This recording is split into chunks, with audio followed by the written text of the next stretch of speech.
Sunan Kalijaga. Sunan Kalijaga itu aslinya bernama Raden Said, putra Adipati Tuban yaitu Tumenggung Wilakita. Tumenggung Wilakita seringkali disebut Raden Sahur, walau dia termasuk keturunan Ranggawale yang beragama Hindu tapi Raden Sahur sendiri sudah masuk agama Islam. Sejak kecil Raden Said sudah diperkenalkan kepada agama Islam oleh guru agama Kadipaten Tuban. Tetapi karena melihat keadaan sekitar atau lingkungan yang kontradiksi dengan kehidupan rakyat jelata maka jiwa Raden Said berontak. Gelora jiwa muda Raden Said seakan meledak-ledak manakala melihat praktek oknum pejabat Kadipaten Tuban di saat menarik pajak pada penduduk atau rakyat jelata. Sunan Kalijaga. Rakyat yang pada waktu itu sudah sangat menderita dikarenakan adanya musim kemarau panjang. Semakin sengsara, mereka harus membayar pajak yang kadangkala tidak sesuai dengan ketentuan yang ada. Bahkan jauh dari kemampuan mereka. Seringkali jatah mereka untuk persediaan menghadapi musim panen berikutnya sudah disita para penarik pajak. Walau Raden Said putra seorang bangsawan dia lebih menyukai kehidupan bebas, yang tidak terikat adat istiadat kebangsawanan. Dia gemar bergaul dengan rakyat jelata atau dengan segala lapisan masyarakat, dari yang paling bawah hingga yang paling atas. Justru karena pergaulannya yang supel itulah dia banyak mengetahui seluk-beluk kehidupan rakyat Tuban. Niat untuk mengurangi penderitaan rakyat sudah disampaikan kepada ayahnya. Tapi agaknya ayahnya tak bisa berbuat banyak. Dia cukup memahaminya pula posisi ayahnya sebagai adipati bawahan Majapahit. Tapi niatnya itu tidak pernah padam. Jika malam-malam sebelumnya dia sering berada di dalam kamarnya sembari mengumandangkan ayat-ayat suci Al-Quran maka sekarang dia keluar rumah. Di saat penjaga gudang Kadipaten tertidur lelap, Raden Said mengambil sebagian hasil bumi yang ditarik dari rakyat untuk disetorkan ke Majapahit. Bahan makanan itu dibagi-bagikan kepada rakyat yang sangat membutuhkannya. Hal ini dilakukan tanpa sepengetahuan mereka. Tentu saja rakyat yang tak tahu apa-apa itu menjadi kaget bercampur girang menerima rezeki yang tak diduga-duga. Walau mereka tak pernah tahu siapa gerangan yang memberikan rezeki itu karena Raden Said melakukannya di malam hari secara sembunyi-sembunyi. Bukan hanya rakyat yang terkejut atas rezeki yang seakan turun dari langit itu. Penjaga gudang Kadipaten juga merasa kaget, hatinya kebat-kebit karena makin hari barang-barang yang hendak disetorkan ke pusat kerajaan Majapahit itu semakin berkurang. Ia ingin mengetahui siapakah pencuri barang hasil bumi di dalam gudang itu. Suatu malam ia sengaja mengintip dari kejauhan, dari balik sebuah rumah tak jauh dari gudang Kadipaten. Dugaannya benar, ada seseorang yang membuka pintu gudang, hampir tak berkedip penjaga gudang itu memperhatikan pencuri itu. Dia hampir tak percaya pencuri itu adalah Raden Said putra junjungannya sendiri. Untuk melaporkannya sendiri kepada Adipati Wilatikta ia tak berani. Khawatir dianggap membuat fitnah. Maka penjaga gudang itu hanya minta 2 orang saksi dari sang adipati untuk memergoki pencuri yang mengambil hasil bumi rakyat yang tersimpan di gudang. Raden Said tak pernah menyangka bahwa malam itu perbuatannya bakal ketahuan. Ketika ia hendak keluar dari gudang sambil membawa bahan-bahan makanan 3 orang prajurit Kadipaten menangkapnya, beserta barang bukti yang dibawanya. Raden Said dibawa ke hadapan ayahnya. Adipati Wilatikta marah melihat perbuatan anaknya itu. Raden Said tidak menjawab untuk apakah dia mencuri barang-barang hasil bumi yang hendak disetorkan ke Majapahit. Tapi untuk itu Raden Said harus mendapat hukuman, karena kejahatan mencuri itu baru pertama kali dilakukannya maka ia hanya mendapat hukuman cambuk 200 kali pada tangannya. Kemudian disekap selama beberapa hari, tak boleh keluar rumah. Cerakah Raden Said atas hukuman yang sudah diterimanya. Sesudah keluar dari hukuman dia benar-benar keluar dari lingkungan istana. Tak pernah pulang sehingga membuat cemas ibu dan adiknya. Apa yang dilakukan Raden Said selanjutnya? Dia mengenakan topeng khusus, berpakaian serba hitam dan kemudian merampok harta orang-orang kaya di Kabupaten Tuban. Terutama orang kaya yang pelit dan para pejabat yang curang. Harta hasil rampokan itu diberikannya kepada fakir miskin dan orang-orang yang menderita lainnya. Tapi ketika perbuatannya itu mencapai titik jenuh ada saja orang yang bermaksud mencelakakannya.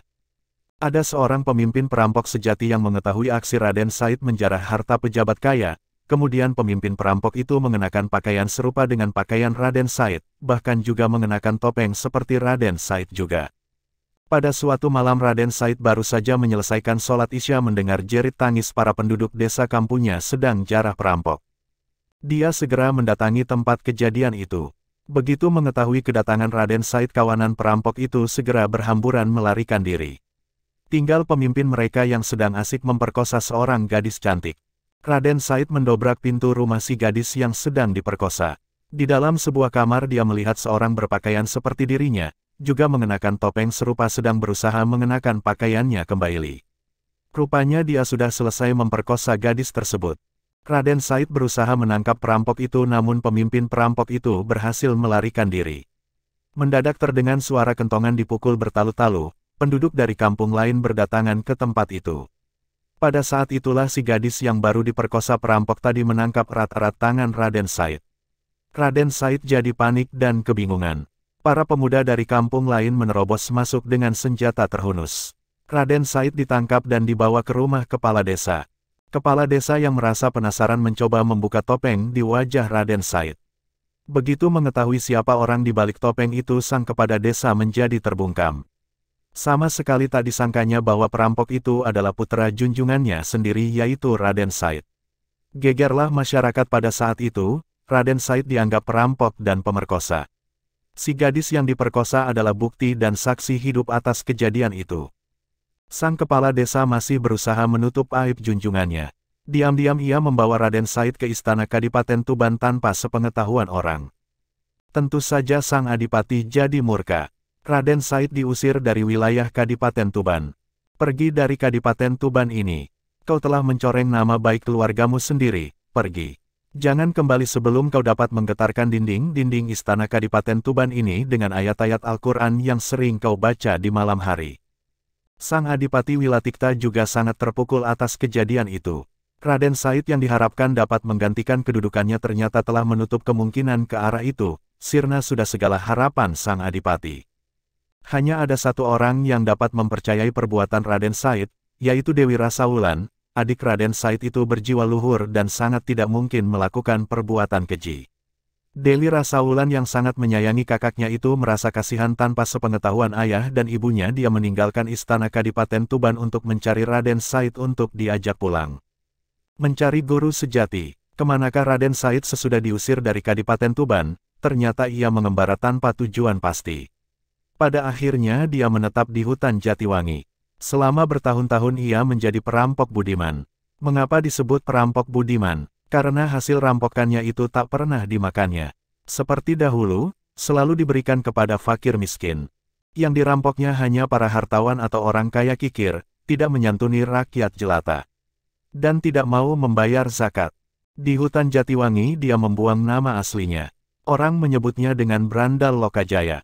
Pada suatu hari, ada seorang berjubah putih lewat hutan Jatiwangi. Dari jauh Brandal Lokajaya sudah mengincarnya. Orang itu membawa tongkat yang gagangnya berkilauan. Terus diawasinya orang tua berjubang putih itu. Setelah dekat dia hadang langkahnya. Tanpa banyak bicara lagi direbutnya tongkat itu dari tangan lelaki berjubah putih. Karena tongkat itu dicabut dengan paksa maka orang berjubah putih itu jatuh tersungkur. Dengan susah payah orang itu bangun. Sepasang matanya mengeluarkan air walau tak ada suara tangis dari mulutnya. Raden Said pada saat itu sedang mengamati gagang tongkat yang dipegangnya. Ternyata tongkat itu bukan terbuat dari emas, hanya gagangnya saja terbuat dari kuningan sehingga berkilauan tertimpa cahaya matahari, seperti emas. Raden Said heran melihat orang tua itu menangis. Segera diulurkannya kembali tongkat itu. Jangan menangis, ini tongkatmu ku kembalikan. Bukan tongkat ini yang kutangisi, ujar lelaki itu sembari memperlihatkan beberapa batang rumput di tangannya. Lihatlah, aku telah berbuat dosa, berbuat kesia-siaan. Rumput ini tercabut ketika aku jatuh tersungkur tadi. Hanya beberapa lembar rumput, kau merasa berdosa? Tanya Raden Said heran. Ya, memang berdosa, karena kau mencabutnya tanpa sesuatu keperluan. Andai kata ku cabut guna makanan ternak itu tidak mengapa. Tapi untuk sesuatu kesia-siaan benar-benar suatu dosa, jawab lelaki itu.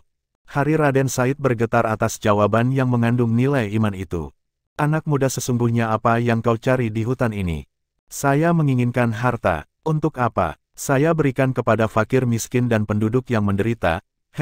Sungguh mulia hatimu, sayang, caramu mendapatkannya yang keliru. Orang tua, apa maksudmu? Boleh aku bertanya anak muda? Desa orang tua itu. Jika kau mencuci pakaianmu yang kotor dengan air kencing, apakah tindakanmu itu benar? Sungguh perbuatan bodoh, sahut Raden Said. Hanya menambah kotor dan bau pakaian saja. Lelaki itu tersenyum, demikianlah amal yang kau lakukan. Kau bersedekah dengan barang yang didapat secara haram atau mencuri itu sama halnya dengan mencuci pakaian dengan air kencing. Raden Said tercekat. Lelaki itu melanjutkan ucapannya. Allah itu adalah zat yang baik, hanya menerima amal dari barang yang baik atau halal. Raden Said makin tercengang mendengar keterangan itu. Rasa malu mulai menghujam lubuk hatinya. Betapa keliru perbuatannya selama ini. Dipandangnya sekali lagi wajah lelaki tua itu. Agung dan berwibawa namun mencerminkan pribadi yang welas asih. Dia mulai suka dan tertarik dengan lelaki tua berjubah putih tersebut. Banyak hal yang terkait dengan usaha mengentaskan kemiskinan dan penderitaan rakyat pada saat ini. Kau tidak bisa merubahnya hanya dengan memberi bantuan makan dan uang kepada para penduduk miskin. Kau harus memperingatkan pada penguasa yang zalim agar mau mengubah caranya memerintah yang sewenang-wenang. Kau juga harus dapat membimbing rakyat agar dapat meningkatkan taraf kehidupannya. Raden Said semakin terpana, ucapan seperti itulah yang didambakannya selama ini. Kalau kau tak mau kerja keras dan hanya ingin beramal dengan cara yang mudah maka ambillah itu. Itu barang halal, ambillah sesukamu. Berkata demikian lelaki itu menunjuk pada sebatang pohon aren. Seketika itu pohon berubah menjadi emas. Sepasang mata Raden Said terbelalak. Dia adalah seorang pemuda sakti dan banyak ragam pengalaman yang telah dikecapnya. Berbagai ilmu yang aneh-aneh telah dipelajarinya. Dia mengira orang itu mempergunakan ilmu sihir. Kalau benar orang itu mengeluarkan ilmu sihir ia pasti dapat mengatasinya. Tapi setelah mengerahkan ilmunya, pohon aren itu tetap berubah menjadi emas. Berarti orang tua itu tidak menggunakan sihir. Ia benar-benar merasa heran dan penasaran, ilmu apakah yang telah dipergunakan orang tua itu sehingga mampu merubah pohon menjadi emas. Raden Said terdiam beberapa saat di tempatnya berdiri. Dia mencoba memanjat pohon aren itu. Benar-benar berubah jadi emas seluruhnya. Ia ingin mengambil buah aren yang telah berubah menjadi emas berkilauan itu. Mendadak buah aren itu rontok, berjatuhan mengenai kepala Raden Said. Pemuda itu jatuh terjerembab ke tanah roboh dan pingsan. Ketika sadar, buah aren yang rontok itu telah berubah menjadi hijau seperti aren-aren yang lainnya. Raden Said bangkit berdiri, mencari orang tua berjubah putih tadi. Tapi yang dicarinya sudah tidak ada di tempat. Ucapan orang tua tadi masih terngiang di telinganya. Tentang beramal dengan barang haram yang disamakan dengan mencuci pakaian dengan air kencing. Tentang berbagai hal yang terkait dengan upaya memberantas kemiskinan. Raden Said mengejar orang itu. Segenap kemampuan dikerahkannya untuk berlari cepat akhirnya dia dapat melihat bayangan orang tua itu dari kejauhan. Sepertinya santai saja orang itu melangkahkan kakinya tapi Raden Said tak pernah bisa menyusulnya. Jatuh bangun terseok-seok dan berlari lagi. Demikianlah setelah tenaganya habis terkuras dia baru bisa sampai di belakang lelaki berjubah putih itu. Lelaki berjubah putih itu berhenti, bukan karena kehadiran Raden Said melainkan di depannya terbentang sungai cukup lebar. Tak ada jembatan dan sungai itu tampaknya sangat dalam dengan apa dia harus menyeberang. Tunggu, ucap Raden Said ketika melihat orang tua itu hendak melangkahkan kakinya lagi. Sudilah kiranya Tuan menerima saya sebagai murid, pintanya. Menjadi muridku, tanya orang tua itu sembari menoleh. Mau belajar apa? Apa saja, asal Tuan menerima saya sebagai murid. Berat sekali anak muda, bersediakah engkau menerima syarat-syaratnya? Saya bersedia. Lelaki itu kemudian menancapkan tongkatnya di tepi sungai. Raden Said diperintah menunggui tongkat itu. Tak boleh beranjak dari tempat itu sebelum orang tua itu kembali menemuinya. Raden Said bersedia menerima syarat ujian itu. Selanjutnya lelaki itu menyeberangi sungai. Sepasang mata Raden Said terbelalak heran, lelaki itu berjalan di atas air bagaikan berjalan di daratan saja. Kakinya tidak basah terkena air, ia semakin yakin calon gurunya itu adalah seorang lelaki berilmu tinggi, waskita dan mungkin saja golongan para wali. Setelah lelaki tuan itu hilang dari pandangan Raden Said, pemuda ini duduk bersila dia teringat suatu kisah ajaib yang dibacanya di dalam Al-Quran yaitu kisah Ashabul Kahfi. Maka ia segera berdoa kepada Tuhan supaya ditidurkan seperti para pemuda di Goa Kahfi ratusan tahun yang silam. Doanya dikabulkan. Raden Said tertidur dalam semedinya selama 3 tahun.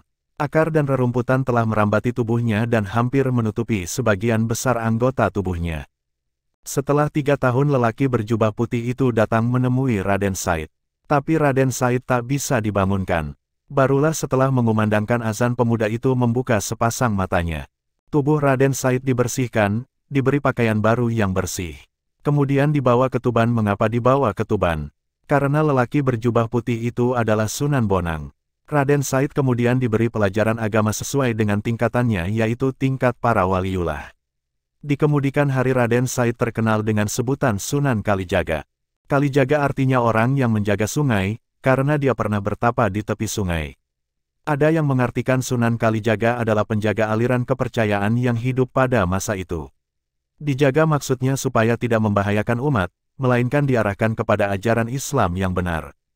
Ada juga yang mengartikan legenda pertemuan Raden Said dengan Sunan Bonang hanya sekedar simbol saja. Kemanapun Sunan Bonang pergi selalu membawa tongkat atau pegangan hidup, itu artinya Sunan Bonang selalu membawa agama, membawa iman sebagai petunjuk jalan kehidupan. Raden Said kemudian disuruh menunggui tongkat atau agama di tepi sungai. Itu artinya Raden Said diperintah untuk terjun ke dalam kancah masyarakat Jawa yang banyak mempunyai aliran kepercayaan dan masih berpegang pada agama lama, yaitu Hindu dan Buddha. Sunan Bonang mampu berjalan di atas air sungai tanpa amblas ke dalam sungai. Bahkan tidak terkena percikan air sungai. Itu artinya Sunan Bonang dapat bergaul dengan masyarakat yang berbeda agama tanpa kehilangan identitas agama yang dianut oleh Sunan Bonang sendiri, yaitu Islam. Kerinduan seorang ibu. Setelah bertahun-tahun ditinggalkan kedua anaknya, Permaisuri Adipati Wilatikta seperti kehilangan gairah hidup. Terlebih setelah usaha Adipati Tuban menangkap para perampok yang mengacau Kadipaten Tuban membuahkan hasil. Hati ibu Raden Said seketika terguncang. Kebetulan saat ditangkap oleh prajurit Tuban, kepala perampok itu mengenakan pakaian dan topeng yang persis dengan yang dikenakan oleh Raden Said. Rahasia yang selama ini tertutup rapat terbongkarlah sudah. Dari pengakuan perampok itu tahulah Adipati Tuban bahwa Raden Said tidak bersalah. Ibu Raden Said menangis sejadi-jadinya. Dia benar-benar telah menyesal mengusir anak yang sangat disayanginya itu. Sang ibu tak pernah tahu bahwa anak yang didambakannya itu bertahun-tahun kemudian sudah kembali ke Tuban. Hanya saja tidak langsung ke istana Kadipaten Tuban, melainkan ke tempat tinggal Sunan Bonang. Untuk mengobati kerinduan sang ibu, tidak jarang Raden Said mengerahkan ilmunya yang tinggi, yaitu membaca Quran jarak jauh. Lalu suaranya dikirim ke istana Tuban. Suara Raden Said yang merdu itu benar-benar menggetarkan dinding istana Kadipaten, bahkan mengguncangkan isi hati Adipati Tuban dan istrinya. Tapi Raden Said masih belum menampakkan dirinya. Banyak tugas yang masih dikerjakannya. Di antaranya menemukan adiknya kembali. Pada akhirnya, dia kembali bersama adiknya, yaitu Dewi Rasawulan. Tak terkirakan betapa bahagianya Adipati Tuban dan istrinya menerima kedatangan putra-putrinya yang sangat dicintainya itu. Karena Raden Said tidak bersedia menggantikan kedudukan ayahnya, akhirnya kedudukan Adipati Tuban diberikan kepada cucunya sendiri, yaitu putra Dewi Rasawulan dan Empu Supa. Raden Said meneruskan pengembaraannya, berdakwah atau menyebarkan agama Islam di Jawa Tengah hingga ke Jawa Barat. Beliau sangat arif dan bijaksana dalam berdakwah sehingga dapat diterima dan dianggap sebagai guru suci setanah Jawa. Dalam usia lanjut beliau memilih Kadilangu sebagai tempat tinggalnya yang terakhir. Hingga sekarang beliau dimakamkan di Kadilangu, Demak. Semoga amal perjuangannya diterima di sisi Allah, amin ya robbal alamin.